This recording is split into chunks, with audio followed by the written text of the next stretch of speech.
Evangelho segundo João, capítulo de número 2, e nós vamos ler a partir do versículo 13.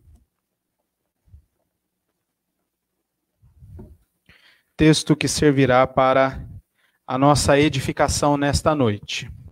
João 2, do 13 ao 22. Assim nos diz a palavra do nosso Deus. Estando próxima a Páscoa dos judeus, subiu Jesus para Jerusalém e encontrou no templo os que vendiam bois, ovelhas e pombas, e também os cambistas assentados. Tendo feito um azorrague de cordas, expulsou todos do templo, bem como as ovelhas e os bois. Derramou pelo chão o dinheiro dos cambistas, virou as mesas e disse aos que vendiam as pombas: Tirai daqui estas coisas, não façais da casa de meu pai casa de negócio. Lembraram-se os seus discípulos de que está escrito: O zelo da tua casa me consumirá. Perguntaram-lhe, pois, os judeus: Que sinal nos mostra para fazeres estas coisas? Jesus lhes respondeu: Destruí este santuário, e em 3 dias o reconstruirei. Replicaram os judeus: Em 46 anos foi edificado este santuário, e tu, em 3 dias, o levantarás? Ele, porém, se referia ao santuário do seu corpo. Quando, pois, Jesus ressuscitou dentre os mortos, lembraram-se os seus discípulos de que ele dissera isto, e creram na Escritura e na palavra de Jesus. Vamos orar mais uma vez. Ó Deus Santo, nós te agradecemos por tão grande salvação. Este, ó Deus, é um agradecimento sempre constante em nosso coração, ó Deus. Porque o Senhor nos tirou da morte e nos deu vida eterna. E te louvamos porque o Senhor proveu todos os meios necessários para que continuemos a viver junto a Ti. Um destes meios, ó Pai, é a instrução da Tua palavra. E te pedimos agora que, em nome de Jesus, o Senhor nos ensine, pela ação poderosa do Teu Santo Espírito, que a Tua palavra transforme o nosso viver para o louvor da Tua glória. Em nome de Jesus. Amém. Nós estamos vivendo um tempo de Páscoa diferente. Um tempo em que a nossa Páscoa foi modificada, ou pelo menos a sua prática. O dia que hoje passamos, ou este fim de semana, você deve ter passado apenas no seu núcleo familiar, um pouco diferente daquilo que a gente faz todo o ano. A Páscoa no tempo de Jesus, e em especial nesse período final da sua vida, onde ele está, ou onde ele passa rumo à cruz, também foi uma Páscoa diferente. Foi um tempo, um período conturbado por muitas mudanças. E mudanças que o próprio Senhor Jesus Cristo realizou, cumprindo a lei, os salmos e os profetas. Aqueles que estavam ao seu redor, num grau mais amplo, eles não estavam entendendo. E essa Páscoa se tornou muito conturbada. Mas os seus discípulos, num círculo bem menor, conseguiram entender, pela ação do Espírito Santo, que muitas coisas que o Senhor Jesus Cristo estava fazendo eram cumprimento das profecias do Antigo Testamento, cumprimentos de textos dos profetas, dos salmos, da lei de Moisés. E o próprio Senhor Jesus Cristo está cumprindo a lei. Hoje de manhã, nós vimos uma mudança feita pelo Senhor Jesus Cristo na Páscoa. E hoje nós veremos outra. Jesus vai realizar a purificação e a substituição do templo. Deus é bondoso, irmãos. Nós estamos numa série de exposições no livro de João, e o Senhor proveu que neste dia, um dia em que nós celebramos a ressurreição do Senhor Jesus Cristo, nós pudéssemos continuar a nossa série e falar também sobre a Páscoa e sobre o seu significado, e falar sobre a morte e sobre a ressurreição do Senhor Jesus Cristo. O nosso Deus é bondoso. Então hoje nós veremos estas duas coisas neste trecho que lemos, de João 2, a partir do versículo 13 até o 22. Veremos que Cristo faz a purificação e a substituição do templo. Ele purifica e edifica um local para a sua habitação. Então veja só algumas coisas muito interessantes neste texto. Você observou e se leu atentamente junto comigo que tudo isso acontece estando próxima à Páscoa dos judeus. E João faz essa descrição, essa qualificação da Páscoa, tendo em mente também, meus irmãos, que o seu escrito serviu para gentios. Como nós aqui hoje, em 2020, estamos lendo esse texto. Então é necessário que nós saibamos que tipo de Páscoa está acontecendo neste momento, e o apóstolo João nos ajuda nisso, dizendo que estava próxima a Páscoa dos judeus. E nós relembramos hoje de manhã alguns aspectos desta Páscoa, e agora à noite veremos outra coisa. Jesus vai até Jerusalém, cumprindo a lei, porque muitos naquela época estavam fazendo isso também. Era necessário ir até Jerusalém, ir ao templo, apresentar suas ofertas e apresentar também seus sacrifícios. Eles chegam em Jerusalém, o Senhor Jesus vai até o templo, versículo 14, e lá ele encontra aquele mercado aberto. E isso consome o coração do Senhor Jesus Cristo por causa do zelo da casa de Deus. O zelo que já não estava mais sendo observado, e a reverência devida àquele lugar já não estava mais sendo observada naquele tempo. E o Senhor Jesus se depara com todo aquele cenário de imundícia, no sentido de que aquele lugar era um local reservado para a adoração a Deus. Era um local reservado para a purificação do povo. Então, coisas como estas que o Senhor Jesus Cristo viu e que nós lemos aqui, não fazem sequer menção do que de fato deveria ser o templo. Uma grande bagunça, um grande mercado. E o Senhor Jesus Cristo, então, afasta aquelas pessoas, e João é enfático em dizer que todos aqueles, inclusive os animais, foram expulsos daquele lugar, porque o zelo da casa de Deus o consumiu, cumprindo também aquilo que já tinha sido dito no Antigo Testamento.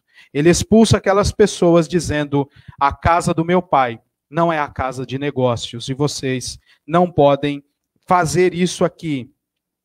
E depois, por causa dessa ação, ele é respondido. Na sua Bíblia aparece que os judeus o perguntaram, no versículo 18, mas eles responderam a esta ação de Jesus, perguntando por que ele estava fazendo aquilo. E o Senhor Jesus modifica a visão daqueles homens. É claro que no momento eles não perceberam, e este também foi um sinal visto e reconhecido apenas pelos discípulos de Jesus depois da sua ressurreição. Este é o cenário. Esta é a história. O Senhor Jesus Cristo vai ensinar muitas coisas aqui, e dessas coisas elas serão observadas e cridas apenas depois da sua ressurreição.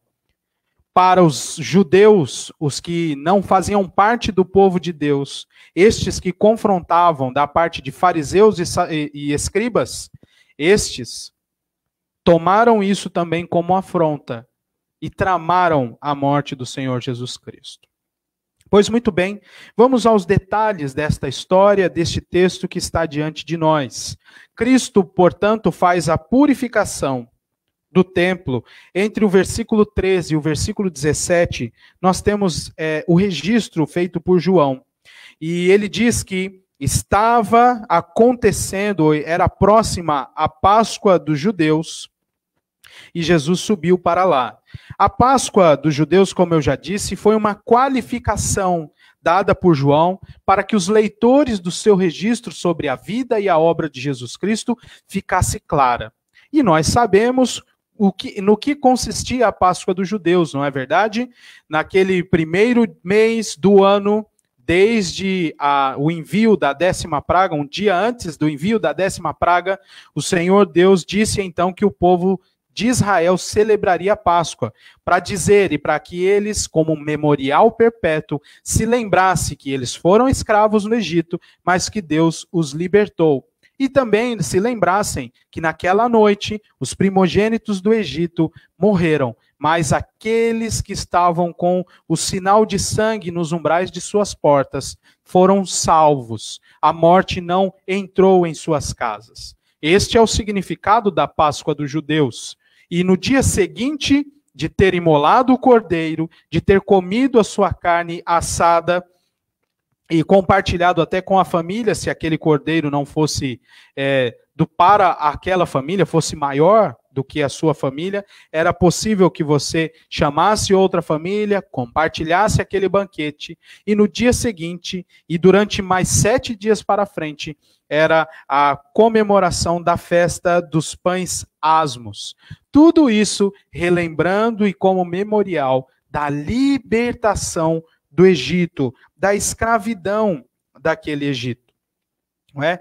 E aqui há algumas coisas interessantes, porque você vê, a partir do versículo 14, que quando o Senhor Jesus chega no templo, havia ali vendedores de bois, de ovelhas, de pombos, e também cambistas assentados ali, e fazendo, na verdade, trocadores de dinheiro. E olha só que interessante, você já deve ter ouvido isso em alguma outra pregação, algum outro estudo. Durante um tempo, esse tornou-se o costume daquela geração.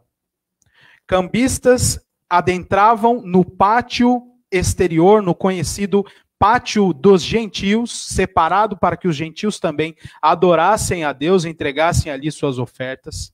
Num determinado momento do ano, eles entravam naquele lugar, naquele pátio do templo, e ali estabeleciam as suas mesas para trocar dinheiro e também para vender esses animais. A presença desses animais e dos trocadores de dinheiro, descrita por João, é esse costume da época. E o que ele era de fato? Os vendedores de animais procuravam lucro. E isso também caía um pouco na mão dos sacerdotes, não é? Mas a desculpa deles era facilitar a vida das pessoas. Já imaginou? Hoje, dando um exemplo atual, é mais ou menos o que algumas igrejas têm feito, colocando máquina de cartão para você dar o seu dízimo. É mais ou menos isso, para facilitar a sua vida e que você não tenha problemas com isso. Naquela época, pessoas vinham de vários lugares, judeus que estavam já em outros lugares e que vinham até o templo naquela data, de ano em ano, para oferecer o seu sacrifício. Nada melhor do que facilitar a vida dessas pessoas, não é? Imagine você sair de um lugar tão distante com a sua família, puxando um novilho, puxando uma cabra, puxando um cabrito. Pense nisso. Puxando e tentando ali acondicionar a pombinha durante todo esse trajeto. Não precisou disso depois de um tempo para essa geração. Você chegava no templo e ali tinha o animal que você gostaria de oferecer ao Senhor. Que beleza, que coisa maravilhosa, que facilidade para a época. Mas o Senhor Jesus Cristo não levou isso como facilidade. Viu isso como impureza no culto ao Senhor, no culto e também impureza na casa do Senhor Deus. Os cambistas que ali estavam eram trocadores de dinheiro mesmo. Naquela época, apenas a moeda de Tiro, era uma moeda de prata, era aceita por causa da pureza do material feito, né? De que ela era feita, uma prata muito pura.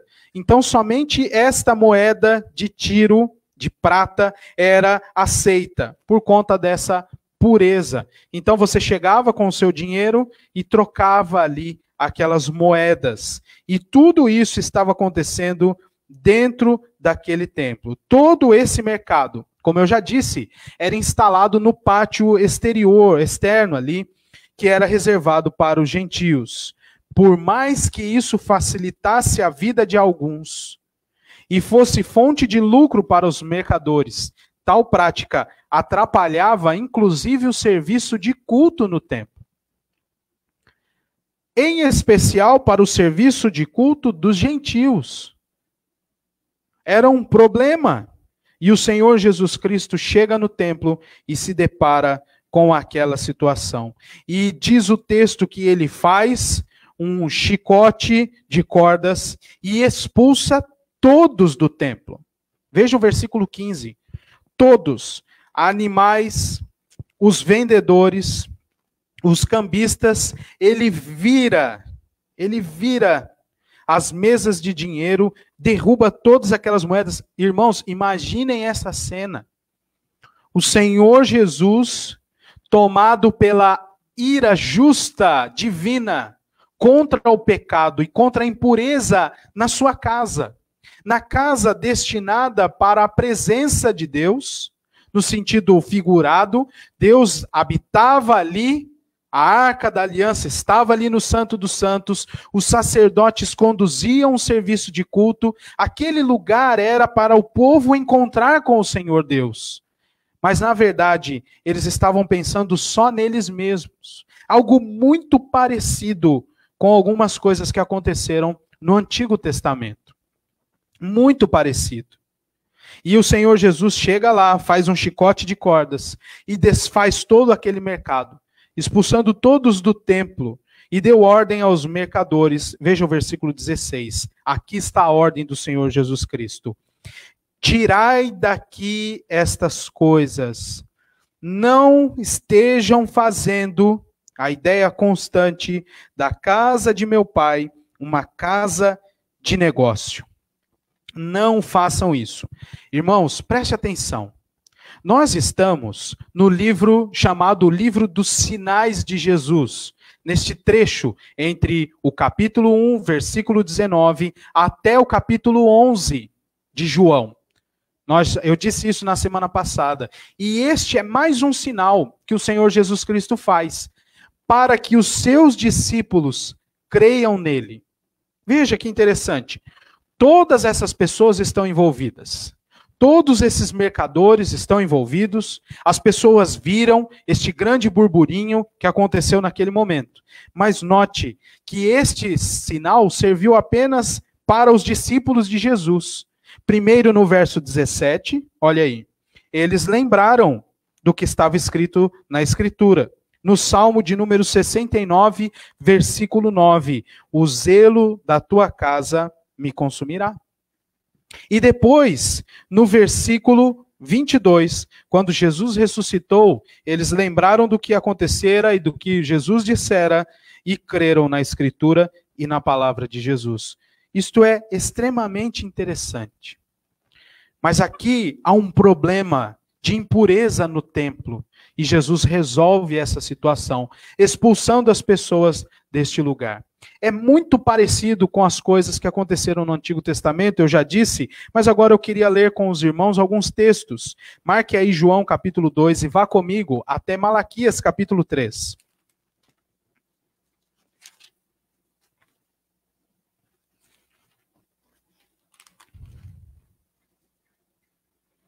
E veja só o que o Senhor Deus diz ao seu povo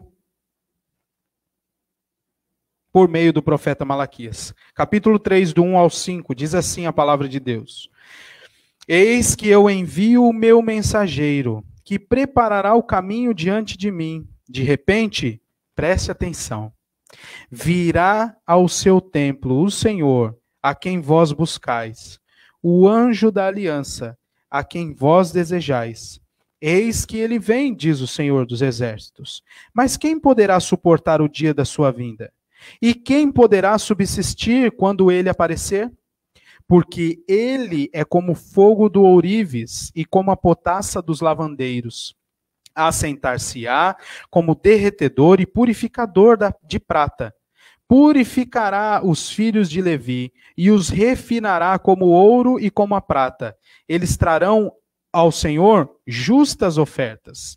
Então a oferta de Judá e de Jerusalém será agradável ao Senhor, como nos dias antigos e como nos primeiros anos. Chegar-me-ei a vós outros para juízo. Serei testemunha veloz contra os feiticeiros e contra os adúlteros e contra os que juram falsamente e contra os que defraudam o salário do jornaleiro e oprimem a viúva e o órfão e torcem o direito do estrangeiro e não me temem, diz o Senhor. Neste dia, o Senhor Deus disse que viria ao seu povo. E quem é que poderia resistir este dia? Isso se aplica à vinda de Jesus Cristo e à sua entrada no templo, de maneira interessantíssima. Você precisa se lembrar, por exemplo, que Malaquias trabalha muito a questão do culto, do serviço ao Senhor. E ali no capítulo 2, um pouquinho antes disso que nós acabamos de ler, o Senhor Deus diz que seria melhor que o templo ficasse fechado, para que eles não fizessem aqueles sacrifícios. O capítulo 1, versículo 10. Tomara houvesse entre vós quem feche as portas, para que não acendesseis debalde o fogo do meu altar.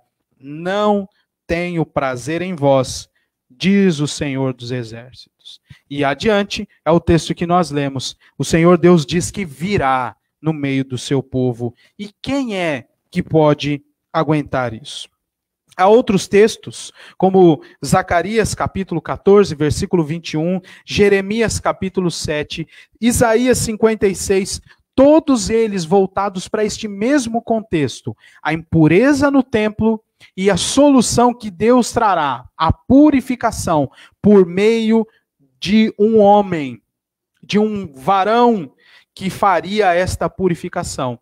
Este dia chegou. Não é à toa, meus irmãos, que aqueles homens, os judeus que ali estavam, responderam a essa atitude do Senhor, dizendo, o versículo 18 lá do capítulo 2 de João, que sinal nos mostras para fazeres estas coisas?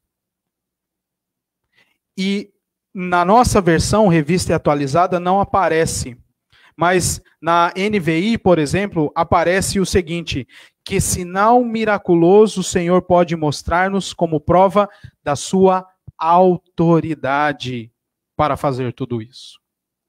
Quando aqueles homens e quando os judeus viram a ação do Senhor Jesus Cristo, eles foram lembrados de que este evento já tinha sido pronunciado no Antigo Testamento.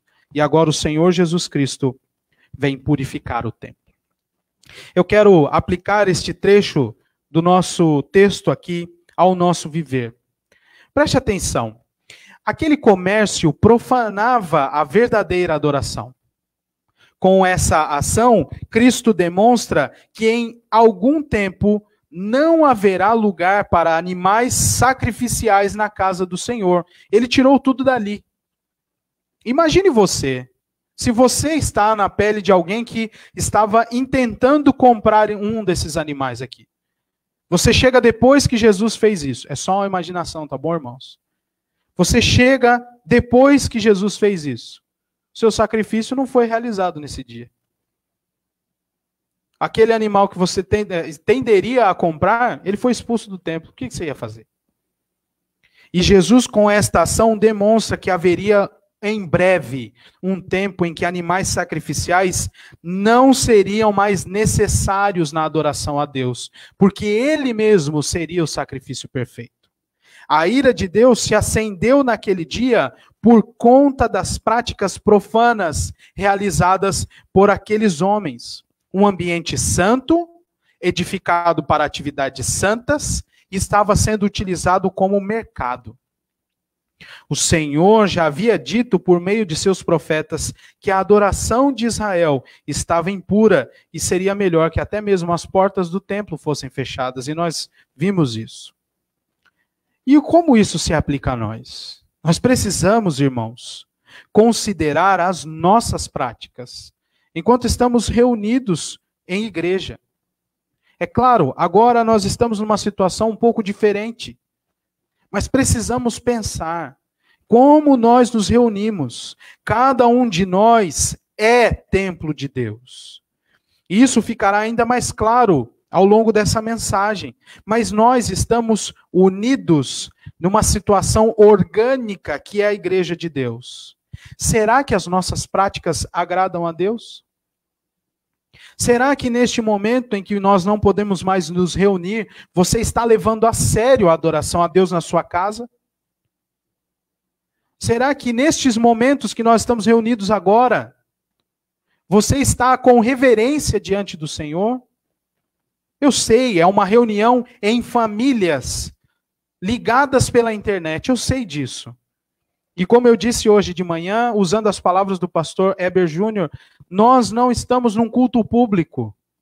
Mas ainda assim, como nós estamos nos portando diante do Deus Santo, que está nos ouvindo e que está falando conosco? Será que as nossas práticas agradam a Deus? Será, meus irmãos, que nós não estamos fazendo o negócio das coisas santas de Deus? Muitos estão se relacionando com o Senhor numa relação de troca. Dá o dízimo em troca de bênçãos. Tantos outros prometem bênçãos mediante a ofertas. Qual é o real interesse e a real motivação para usar o nome de Deus, por exemplo, em vendas de adesivos, de camisetas? Qual é o real interesse? Qual é a real motivação? Será que nós não estamos fazendo negócio do nome de Deus? Qual é a real motivação? Qual é o real interesse na venda de talentos concedidos por Deus em forma de shows? Será que não estamos tornando impuro algo que Deus fez como puro e requer como puro, meus irmãos? Estas atitudes realizadas por esses cambistas e vendedores acenderam a ira do Senhor Deus, do Deus homem encarnado, expressão exata de Deus, o Senhor Jesus Cristo, e todos eles foram expulsos daquele lugar. Porque a casa de Deus não é uma casa de negócio. Nos evangelhos comparados, nos evangelhos sinóticos, nós vimos também a expressão: a casa do meu pai será casa de oração. Neste mesmo período. É um dos poucos registros em que Mateus, Marcos, Lucas e João relatam aqui do ministério de Jesus Cristo. Precisamos pensar nestas coisas, pois horrível coisa é cair na mão do Deus vivo.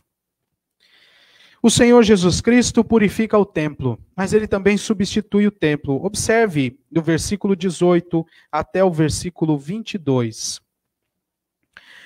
Eles responderam, como eu já disse, apesar de aparecer aí para você, perguntaram, eles replicaram, os judeus responderam àquela ação de Jesus Cristo, perguntando qual sinal de autoridade ele mostraria para eles, para que ele estivesse fazendo todas aquelas coisas. E o Senhor Jesus Cristo diz uma frase emblemática.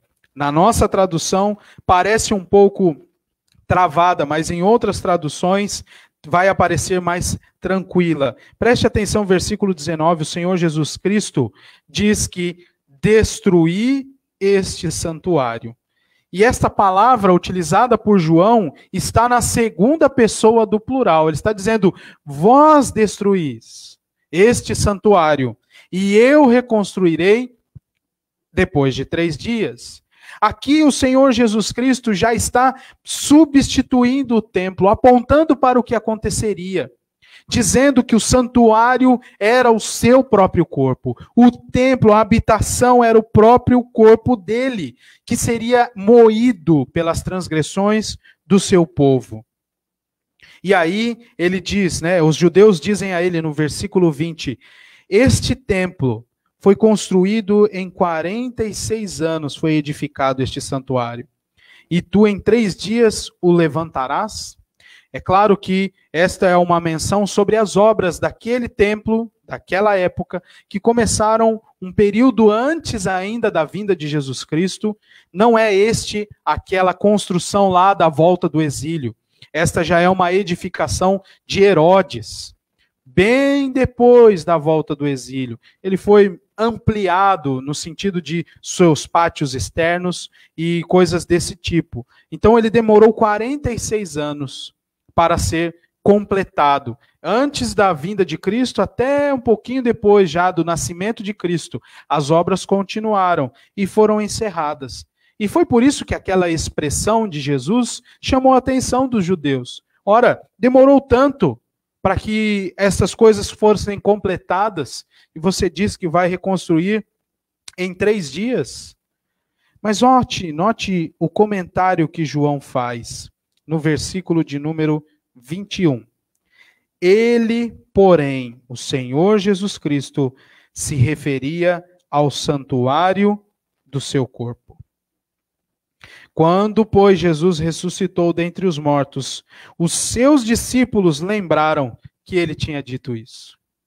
E em outro momento das Escrituras nós podemos ler, inclusive, que o véu do templo foi simbolizado como a carne do Senhor Jesus Cristo sendo rasgado naquele momento.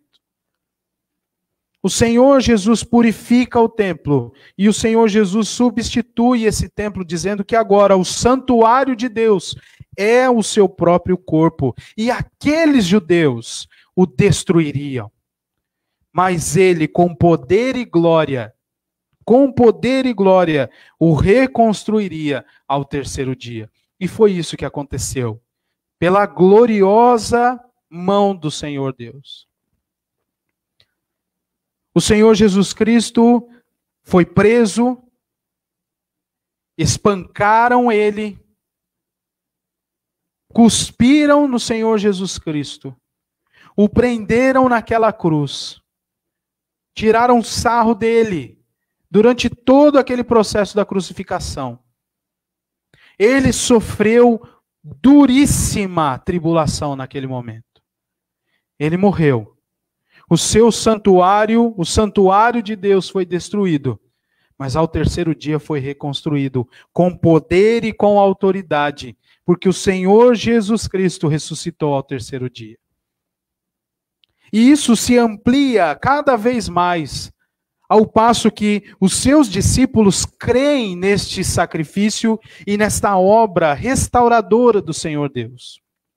À medida em que os discípulos creem em Cristo, este santuário de Deus vai sendo edificado, cada vez maior, mais belo, tendo como fundamento o Senhor Jesus Cristo. E os discípulos, este sinal foi crido pelos discípulos, quando ele ressuscitou, versículo de número 22. Quando, pois, Jesus Cristo ressuscitou dentre os mortos, lembraram-se os seus discípulos de que ele dissera isto. Isto o quê? Destruí o santuário e eu reconstruirei em 3 dias. E eles creram na Escritura e na palavra de Jesus Cristo. A mensagem da cruz, a mensagem da morte e da ressurreição, a mensagem da verdadeira Páscoa, é esta que faz com que pessoas creiam no Senhor Jesus Cristo e sejam salvas. Este é o Evangelho. A vinda do Senhor Jesus Cristo, seu ministério, seu sofrimento na cruz, ressurreição, ascensão. Tudo isso é o Evangelho e precisa ser anunciado. O Senhor Jesus mostrou, como Deus fez em seus profetas no Antigo Testamento, mostrou em sua própria vida o que aconteceria com o seu povo posteriormente. Ele foi o Cordeiro de Deus que tirou o pecado do mundo, mas para isso foi destruído. Nas palavras de Isaías, de Deus por meio de Isaías, ele foi moído pelas nossas transgressões. Ele sofreu um castigo duríssimo. Jesus Cristo, como santuário de Deus, foi destruído, mas com poder e glória reconstruiu este santuário e vivo está. Está nos céus reinando em glória, de onde virá para nos reunir, para reunir todo o seu povo, para reunir este templo que é o povo de Deus, que está sendo edificado dia após dia, por meio e a partir desta pregação maravilhosa de purificação do templo e de substituição do templo, da morte e da ressurreição do Senhor Jesus Cristo. Esse é mais um sinal de Cristo que comprova para os seus discípulos que ele era o Messias prometido. Você viu, os judeus se lembraram de algumas coisas.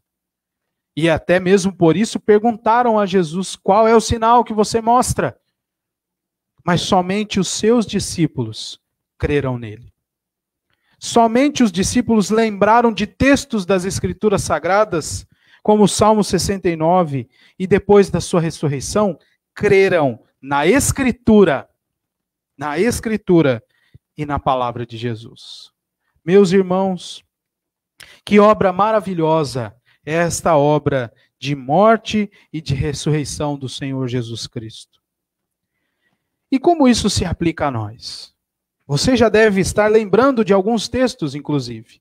Eu já mencionei alguns deles aqui, mesmo sem citá-los diretamente. Mas eu gostaria de ver com você. O santuário é o corpo de Cristo. O santuário é a igreja de Cristo. Cada um dos seus membros. E os apóstolos no Novo Testamento utilizam muito essa figura para dizer que Cristo é a habitação, o tabernáculo, o santuário de Deus, mas que ele também veio habitar no meio do seu povo. E porque ele está conosco através do seu Santo Espírito, cada um filho de Deus, transformado pelo Espírito Santo, é também habitação de Deus, é santuário de Deus. E note como os apóstolos vão dizer isso no Novo Testamento.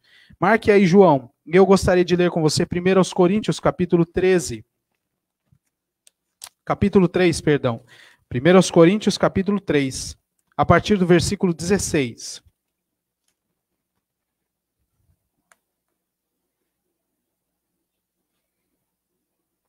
Não sabeis que sois santuário de Deus e que o Espírito de Deus habita em vós? Se alguém destruir o santuário de Deus, Deus o destruirá, porque o santuário de Deus, que sois vós, é sagrado. Que maravilha é poder fazer parte desta ampliação. Como estamos unidos a Cristo, nós também nos tornamos santuário de Deus. Veja só o versículo 19. Porque a sabedoria deste mundo é loucura diante de Deus, porquanto está escrito que ele apanha os sábios na própria astúcia deles. E Deus tem transformado a visão de muitas pessoas por causa desta ação. Agora vá comigo até 1 de Pedro, capítulo 2.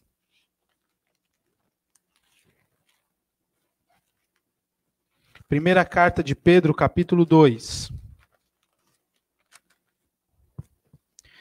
Versos 4 e 5. Chegando-vos para ele, a pedra que vive, rejeitada sim pelos homens, mas para Deus eleita e preciosa, também vós mesmos, como pedras que vivem, sois edificados, casa espiritual, para ser de sacerdócio santo, a fim de oferecer de sacrifícios espirituais agradáveis a Deus, por intermédio de Jesus Cristo.